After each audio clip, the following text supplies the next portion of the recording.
교회 리모델링이 완성되고 이렇게 하나님 앞에 감사 예배를 할 수 있게 하심에 모든 영광을 우리 하나님께 올려드립니다. 우리 하나님께 영광의 박수를 올려드리겠습니다. 네, 우리 교회는 2002년도에 우리 메탄동에서 교회를 개척하면서 그때 이제 드림 2012의 꿈을 꿨습니다. 개척한 지 10년 만에 교회를 세우겠다고 꿈을 꾼 것입니다. 그런데 그 얘기를 들은 많은 사람들은 그거는 불가능하다고 대부분의 사람들이 호황된 꿈이라고 얘기했습니다. 왜냐하면 10개의 교회가 개척되면 그 중에 교회 한 개가 살아남을까 말까 하는 것이고 그 교회가 건물을 세운다는 것은 도저히 불가능하다고 생각했던 것입니다. 그때에 고등학교 갓 졸업한 3명의 학생, 그 다음 장년 몇 명, 이래부터 시작이 되었습니다. 다른 교회로부터 개척에 관한 재정 지원을 못 받고 있는 상태에서 시작했기 때문에 더더군다나 교회를 세운다는 것은 불가능한 꿈이라고 생각했던 것입니다. 그렇지만 임방수 목사님을 중심으로 해서 많은 성도들이 기도와 헌신으로 이곳을 정확하게 10년 만에 이 성전을 건축하고 2012년도에 이곳에 입당할 수가 있었습니다. 이곳으로 옮겨온 후에 많은 가족들이 또 등록하고 전도되어서 성장할 수 있는 또 다른 계기가 되었습니다. 그렇지만 시간이 지나다 보니까 장소 사용에 대한 어려움들이 생기기 시작했습니다. 어린이 공동체 예배 장소인 1층 비전홀에서 아이들은 점점 많아져 가는데 공간은 좁아지고 공간을 가득 채우고 예배에 온 열정을 쏟아부으면서 아이들이 뛰면서 열심히 찬양하는데 에어컨은 틀었는지조차 알 수가 없는 그 정도의 상황이었습니다. 또 1층의 사랑홀의 식당은 식사할 인들이 점점 더 많아지다 보니까 비좁아지고 식판을 이렇게 높이 막 들면서 의자 사이를 헤집고 다녀야 될 정도가 되었습니다. 식사가 다 끝난 다음에는 다 카페로 이동하는데 카페 블리스로 이동해서는 자리 맡기 경쟁이 시작되고 또 청년 청소년들은 카페에 자리를 잡을 수 없어가지고 다른 장소로 밀려나기 일쑤였습니다. 다음 세대들의 예배 장소가 확충되는 것이 너무나 필요했고 식사 및 카페 공간도 필요했고 또 새 가족들을 모셔올 수 있는 아름답고 또 세련된 그런 분위기 이런 것도 필요했고 베델홀의 이 예배 장소도 시설의 노후화로 인해서 여러 가지 이유로 리모델링을 더 이상 미룰 수 없는 상황이었습니다. 그래서 올해 3월 초부터 공사를 시작해서 6월 초까지 한 3개월 동안의 기간 동안 리모델링 공사를 해서 완공이 되었습니다. 리모델링 공사하는 기간 중에는 우리 리모델링 공사를 위해서 모든 베델 가족들이 기도회에 참여하면서 같은 마음으로 열심히 기도를 동참해 주셨습니다. 또 같이 이렇게 동참할 일이 있으면 적극적으로 참여해 주고 동참해 주심에 감사를 드립니다. 리모델링 공사 기간 동안에 여러 가지 이사가 여러 번에 걸쳐서 있었습니다. 그때마다 많은 가족들이 주저하지 않고 같이 동참해 주심에 감사를 드립니다. 1차 공사가 완료되고 난 다음에 준공청소가 토요일 오후까지 이렇게 진행이 됐습니다. 한 4시 이후부터 이제 어느샌가 베델 가족들이 몰려오기 시작하면서 그 많던 짐을 각 방으로 옮기는 모습을 이 공사 팀장님이 보시고 깜짝 놀랐다고 합니다. 왜냐하면 이 짐들을 옮기는데 한 며칠이 걸릴 거라 생각했는데 어디선가 사람들이 막 몰려오더니 2-3시간 만에 그것을 다 옮겼습니다. 그러면서 너무나 대단하다고 그렇게 얘기하는 것을 들었습니다.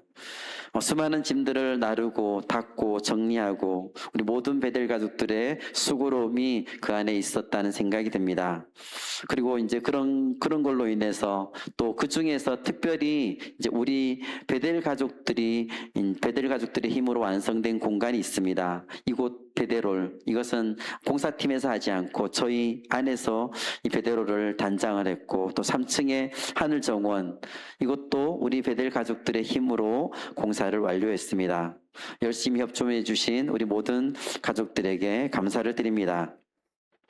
이 시간에 특별히 우리 리모델링 공사에 애써주신 분들이 많지만 그 중에서 특별하게 많이 애써주신 분에게 교회에서 감사의 표현을 전달하는 시간을 갖도록 하겠습니다.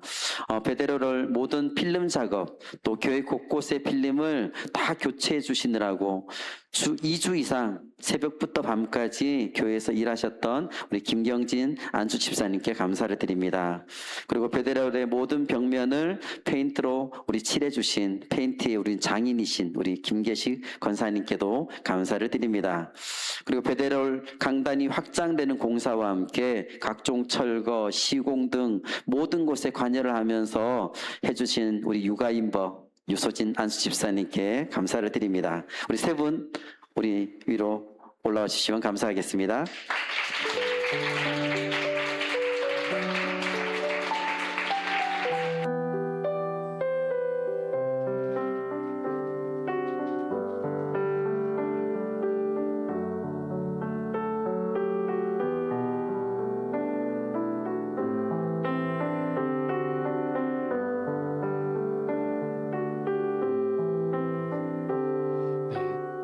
전체 차렷 목사님께 인사.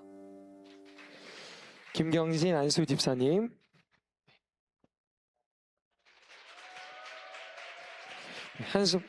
김계식 권사님, 유소진 집사님, 이제 차렷 목사님께 인사. 좌양좌 우리 교회를 위해서 힘써주실 우리 세 분께 인사하실 때 함께 박수해 주시면 감사드리겠습니다. 차렷 경례. 네, 들어가시면 되겠습니다.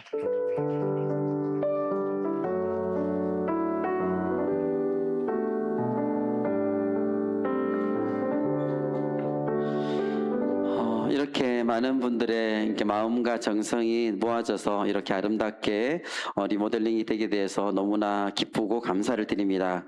이전보다 훨씬 더 아름답고 또 깔끔하게 쾌적하게 단장된 이 공간들을 바라보면서 이 모든 일을 신실하게 이루어 주신 우리 하나님께 모든 영광과 찬송을 올려드립니다. 앞으로 이 공간을 통해서 우리 다음 세대들이 마음껏 예배하고 훈련받는 장소로 사용되어지기를 원합니다.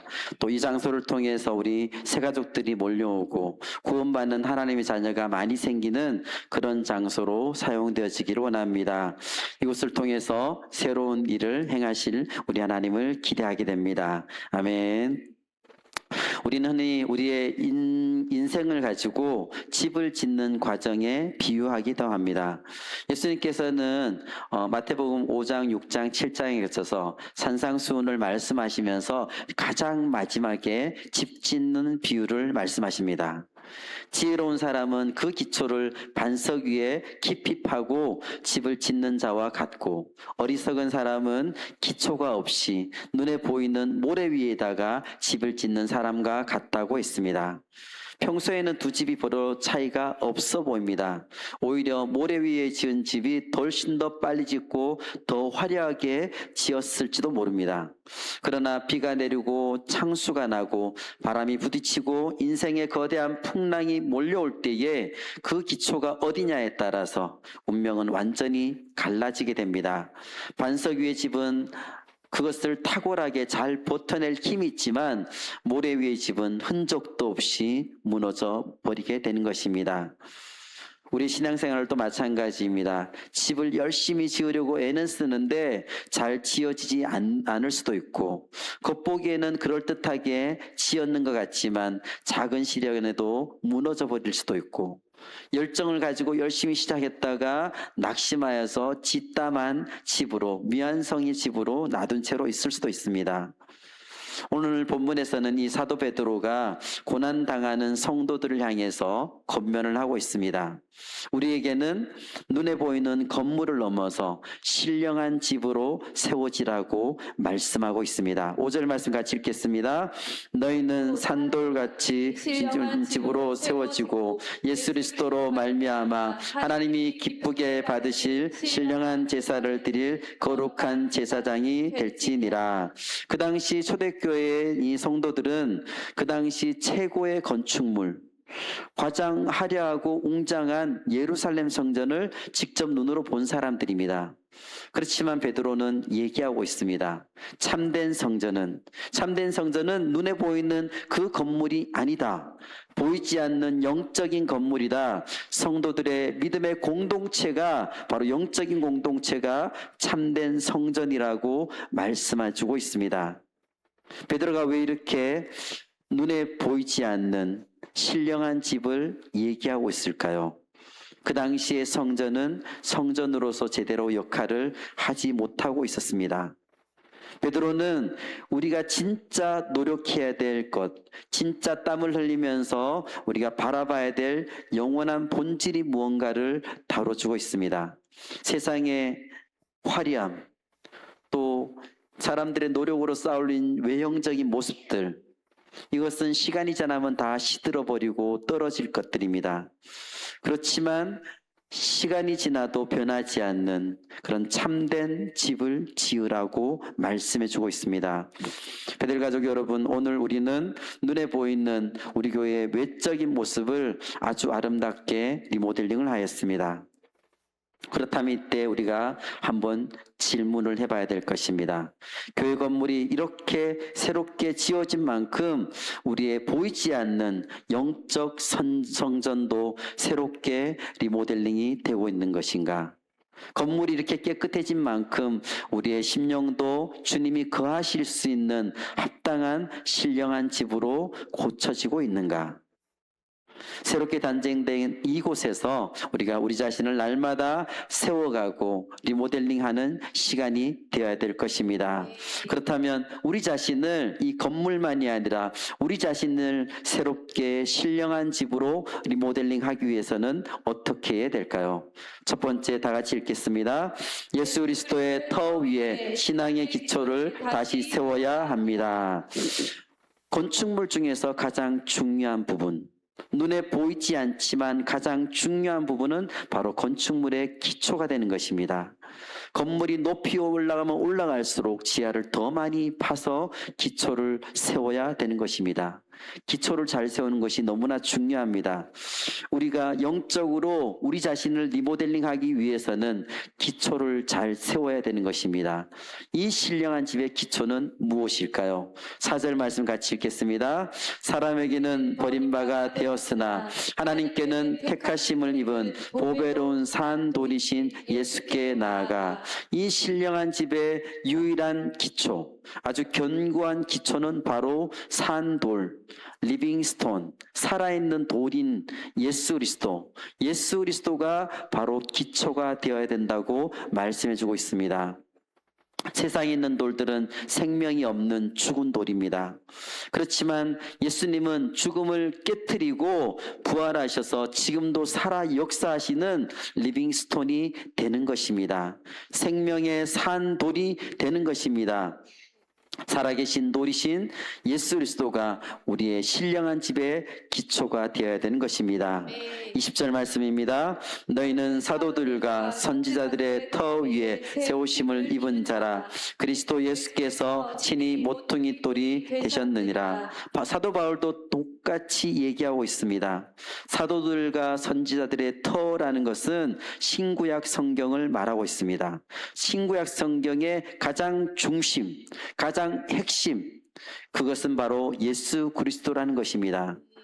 예수 그리스도가 구약 시대에는 정확하게 나타나지 않았습니다. 감추어져 있던 비밀로 있었습니다. 그렇지만 예수님이 오시고 십자가와 부활로 인해서 하나님의 구원 계획이 예수 그리스도를 통해서 우리에게 밝히 나타나게 된 것입니다. 그 예수 그리스도가 우리의 삶의 기초가 되어야 된다는 것입니다. 그런데 이런 예수 그리스도, 보배로운 이 예수 그리스도가 세상 사람들은 어떻게 그것을 바라보고 취급하고 있느냐? 4절 말씀입니다. 사람에게는 버림바가 되었으나 하나님께는 택하심을 입은 보배로운 산돌이신 예수께 나아가, 사람들에게 버림바가 됐다고 그랬습니다. 세상 사람들은 예수님의 가치를 제대로 알지 못합니다. 보배로움을 제대로 알지 못합니다. 영적인 눈이 감겨져 있기 때문에 건축자들이 건물을 지을 때에 아무짝에도 이것은 쓸모없다고 발로 차서 던져버린 돌로 예수님을 취급했다는 것입니다. 그들이 본 눈이 없기 때문에 그런 것입니다. 오늘날도 마찬가지죠. 세상 사람들의 눈에는 예수 그리스도의 십자가의 복음이 너무나 미련해 보입니다. 눈에 들어오지 않습니다. 아무리 전도해도 복음을 전하더라도 그 사람들이 보배로움을 깨닫지 못하고 거절하고 비웃고 귀하게 여기지 않는 것입니다.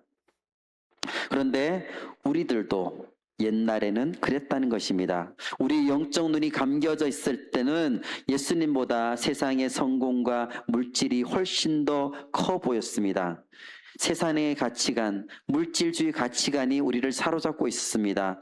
눈에 보이는 돈이 먼저였고, 눈에 보이는 아파트가 먼저였고, 눈에 보이는 자녀의 성공이 먼저인 것처럼 살아갔던 것입니다.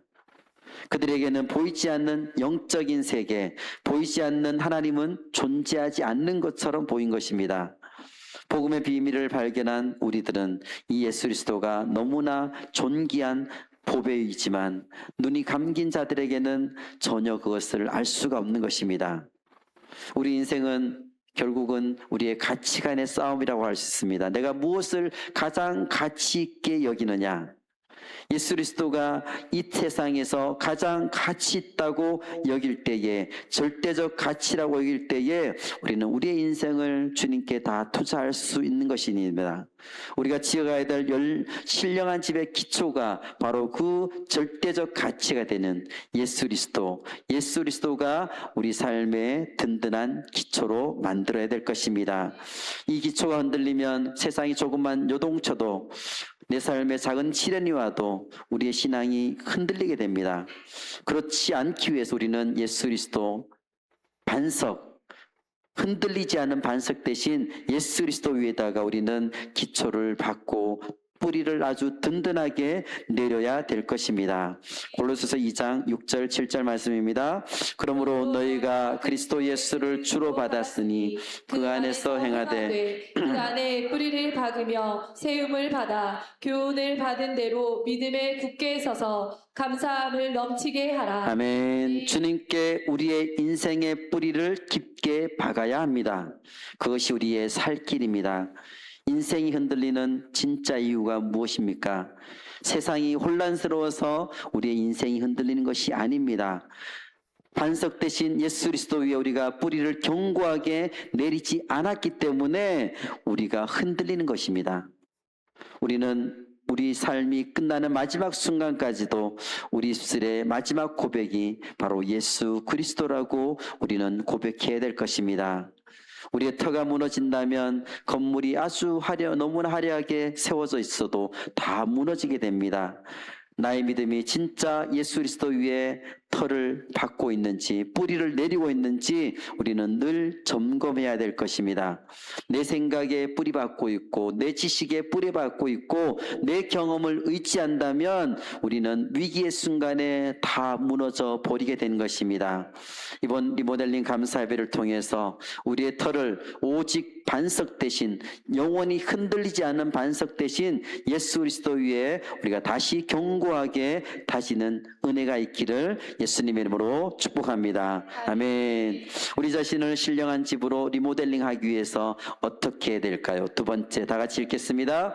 그리스도 예수 안에서 서로 연결되어 함께 지어져 가야 합니다. 아멘. 예수 그리스도 안에서 우리는 서로 연결되어서 함께 지어져 가야 되는 것입니다. 이번 교회를 리모델링하는 과정을 저는 계속해서 자세히 보게 되었습니다. 그래서 어떤 게 깨달음이 있었는데, 벽을 세운 다음에 창을 내고 바닥을 깔고 수많은 자재들, 돌들이 아주 서로 정밀하게 맞물려야지만 이것이 하나의 공간이 아름답게 완성된다는 것입니다. 신령한 집을 짓는 두 번째 원리가 바로 여기에 있습니다. 모퉁이 머릿돌 되시는 예수 그리스도 안에서 우리가 서로 연결이 되어야지만 이 공간을 완성시킬 수 있다는 것입니다. 21절, 22절 말씀 같이 읽겠습니다. 그의 안에서 건물마다 서로 연결하며 주 안에서 성전이 되어가고 너희도 성령 안에서 하나님이 거하실 처소가 되기 위하여 그리스도 예수 안에서 함께 지어져 가느니라. 아멘. 이 말씀에서 우리가 꼭 기억해야 될 단어가 서로 연결하여 함께. 옆에 있는 성도들하고 우리 옆에 있는 가족들하고 서로 연결하는 거 쉽습니까? 쉽지 않습니다.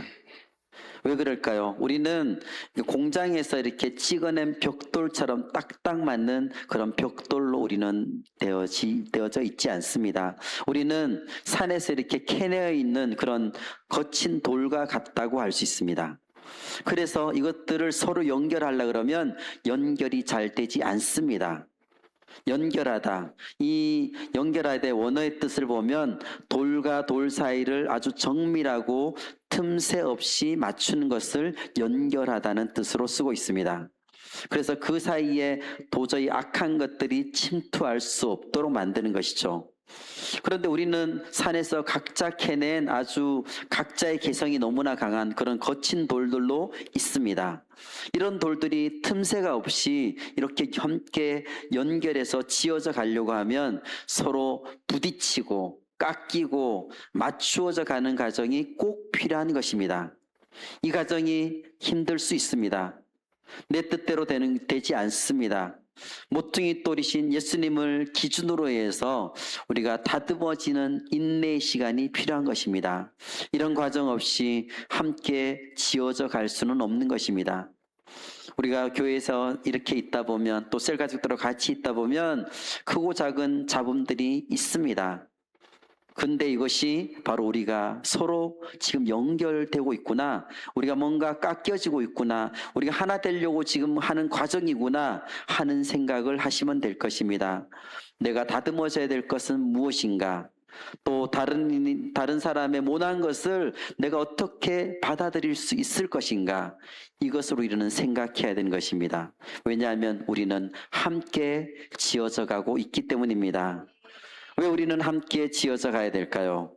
전도서 4장 10절 말씀입니다. 혹시 그들이 넘어지면 하나가 그 동물을 붙들어 일으키려니와 홀로 있어 넘어지고 붙들어 일으킬 자가 없는 자에게는 화가 있으리라. 이 험한 세상 속에서 우리가 살다 보면 아무리 믿음이 좋은 사람이라도 하더라도 지치고 낙심하고 넘어질 때가 있습니다. 그때 내 곁에서 손을 내밀어 주고 나를 위해 눈물로 기도해 줄 수 있는 동역자가 있다면 그 인생은 참으로 복된 삶이라고 할 수 있을 것입니다.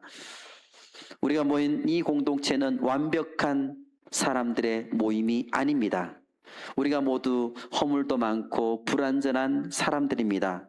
하나님의 은혜로 우리는 구원은 받았지만 아직도 우리 삶의 모습 속에서 깎여 나가야 될 것들이 너무나 많습니다.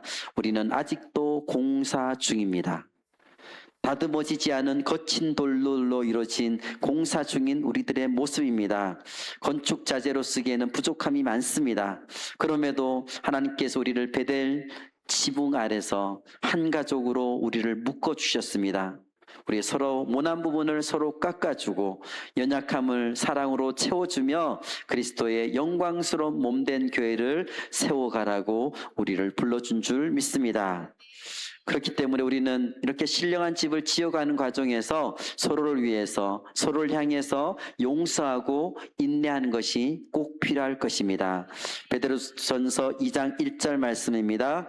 그러므로 모든 악독과 모든 기만과 외식과 시기와 모든 비방하는 말을 버리고 초대교회라 생각하면 우리가 너무 완벽한 교회라고 생각할 수 있는 우리의 이미지가 있습니다. 그런데 이것은 초대교회의 지금 모습입니다. 그 안에 악독과 기만과 외식과 시기 이런 말들이 있었다는 것입니다. 연약한 사람들이 모여있는 공동체이기 때문에 초대교회에도 연약함들이 있습니다. 우리도 마찬가지입니다. 내 생각과 맞지 않는 사람들이 있고 내가 그 사람들 조금 더 용납하고 받아들이고 오래 참고 서로의 연약함을 끌어안아야 주는 것이 진정한 교회로 우리가 세워지는 것입니다. 우리가 참된 신령한 집을 짓는 우리 성도는 공동체 안에서 성도들 간의 관계를 아름답게 맺어가야 될 것입니다. 이번 교회 리모델링을 통해서 우리들 안에서 혹시 깨어져 있는 관계들이 있다면 예수님의 사랑으로 먼저 우리가 손을 내밀어서 우리 자신을 리모델링하는 시간이 되어지기를 원합니다.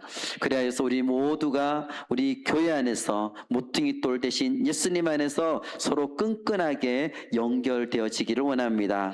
함께 아름답게 지어져가는 그런 교회가 되어지기를 소망합니다. 아멘. 우리 자신을 신령한 집으로 리모델링하기 위해서 우리는 어떻게 해야 될까요? 세 번째 같이 읽겠습니다. 하나님의 임재가 늘 가득한 거룩한 처소가 되어야 합니다. 아멘. 세 번째로는 신령한 집의 가장 핵심, 가장 본질, 그것은 하나님의 임재가 있는 장소여야 된다는 것입니다. 22절 말씀 같이 읽겠습니다. 너희도 성령 안에서 하나님이 거하실 처소가 되기 위하여 그리스도 예수 안에서 함께 지어져 가느니라. 하나님이 거하실 처소, 이 신령한 집의 주인은, 이 신령한 집의 지인은 우리가 아니라 오직 여호와 하나님이심을 고백합니다. 우리가 참된 성전이 된다는 것은 우리 마음 중심에 예수 그리스도를 우리가 진정으로 모시고 살아가는 것을 말하고 있습니다. 우리가 이렇게 정성껏 리모델링한 이 건물이 많은 사람들에게 아름답다고 칭찬을 듣는 것 참 좋죠. 기분 좋죠. 그렇지만 그것보다 더 중요한 것은 이 장소가 하나님이 너무나도 거하고 싶어하는 그런 장소가 되는 것입니다. 하나님께서는 우리를 보실 때에 우리가 뭔가 비싼 옷을 입는다거나 얼마나 잘생겼느냐, 사회 지위가 어떤지 이런 걸로 우리의 가치를 결정하지 않습니다. 우리의 가치는 우리 안에 계시는 만왕의 왕 되신 하나님, 하나님이 우리 안에 임재하실 때에 그걸로 우리의 가치는 결정되는 것입니다. 그러므로 우리 삶 자체가 거룩한 성전으로 살아가는 것이 너무나 중요합니다. 우리 삶의 자리에서 우리는 시기하고 미워하고 악한 마음을 품는 것, 성령의 전을 더럽히는 행동입니다. 우리 자신이 성령을 모신 성전임을 우리는 잊지 말아야 될 것입니다. 내가 주인 되어 살았던 그 모든 삶의 방법을 내려놓고 예수 그리스도가 내 삶의 진짜 주인이 되게 해야 될 것입니다.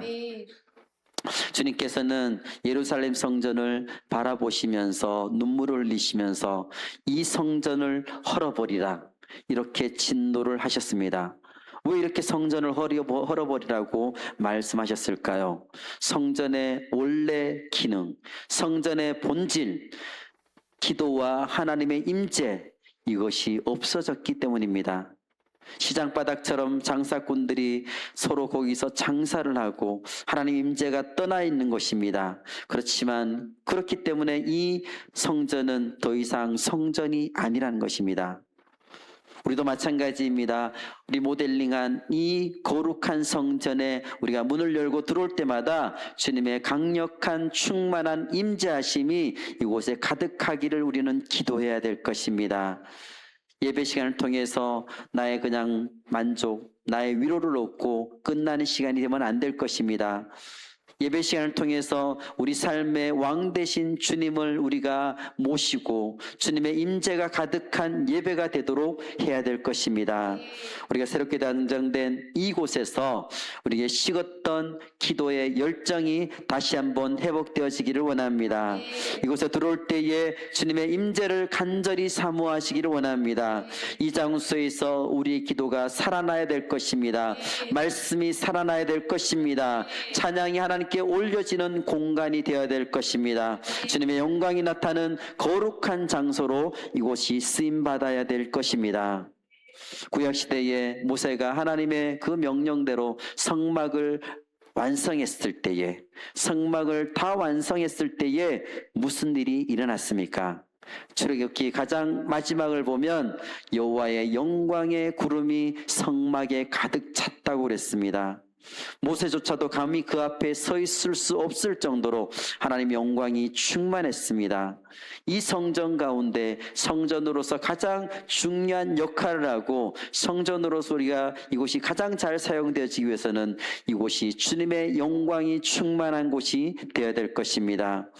또한 우리의 몸된 성전, 우리의 성전이 우리 각자의 몸이 하나님의 영광과 임재가 충만해서 날마다 하나님과 동행하는 그런 우리 모든 베델 가족들이 되시기를 예수님 이름으로 축복합니다. 아멘. 말씀을 맺겠습니다. 베델 가족 여러분, 우리는 오늘 눈에 보이는 교회를 아름답고 새롭게 리모델링함을 감사하며 하나님께 이 시간 이 리모델링된 교회를 하나님께 올려드립니다. 이것은 너무나 기쁘고 감사한 일입니다. 그러나 하나님께서는 오늘 이 기쁜 날에 우리에게 이 외적인 리모델링을 넘어서 우리 내면의 영적인 신령한 집을 날마다 새롭게 리모델링해 가라고 도전하고 있습니다. 우리 자신을 신령한 집으로 리모델링하기 위해서 우리는 어떻게 해야 될까요? 첫째, 다 같이 읽겠습니다. 예수 그리스도의 터 위에 신앙의 기초를 다시 세워야 합니다. 내 경험에 의지하는 것이 아니라 세상을 의지하는 것이 아니라 오직 예수 그리스도의 터 위에 우리의 신앙의 기초를 날마다 단단하게 다져야 될 것입니다. 예수 그리스도만이 내 인생의 최고의 가치임을 우리 삶으로 고백해야 될 것입니다. 두 번째 같이 읽겠습니다. 그리스도 예수 안에서 서로 연결되어 함께 지어져 가야 합니다. 예수 그리스도를 중심으로 우리 곁에 있는 셀 가족들을 사랑으로 하나하나씩 연결하고 서로 인내하고 용납함으로써 우리 공동체, 우리 교회를 함께 세워가야 될 것입니다. 아멘. 셋째, 다 같이 읽겠습니다. 하나님의 임재가 늘 가득한 거룩한 처소가 되어야 합니다. 우리의 어떤 외적인 아름다움도 중요하지만 이것을 자랑하기보다는 우리의 중심에, 나의 중심에, 우리 교회 중심에 하나님의 거룩한 임재가 떠나지 않도록 하는 것이 가장 중요한 것입니다. 그래서 우리는 이 장소에서 날마다 깨어서 기도하는 거룩한 장소가 되어지기를 원합니다. 우리 모두 하나님의 은혜로 아름답게 리모델링된 이 장소에서 지금 예배하고 있습니다. 이렇게 새롭게 지어진 건물을 통하여서 주님께서 우리에게 1100세계 비전을 이루는 사명을 우리 모두 감당해 하실 것입니다. 이를 위해서 먼저 하나님이 거하시는 신령한 짐으로 우리 모두가 리모델링 되어지기를 원합니다. 우리 모두 서로 연결되어져서 함께 지어져가는 아름다운 베델 가족들이 되어지기를 예수님의 이름으로 축복합니다. 아멘.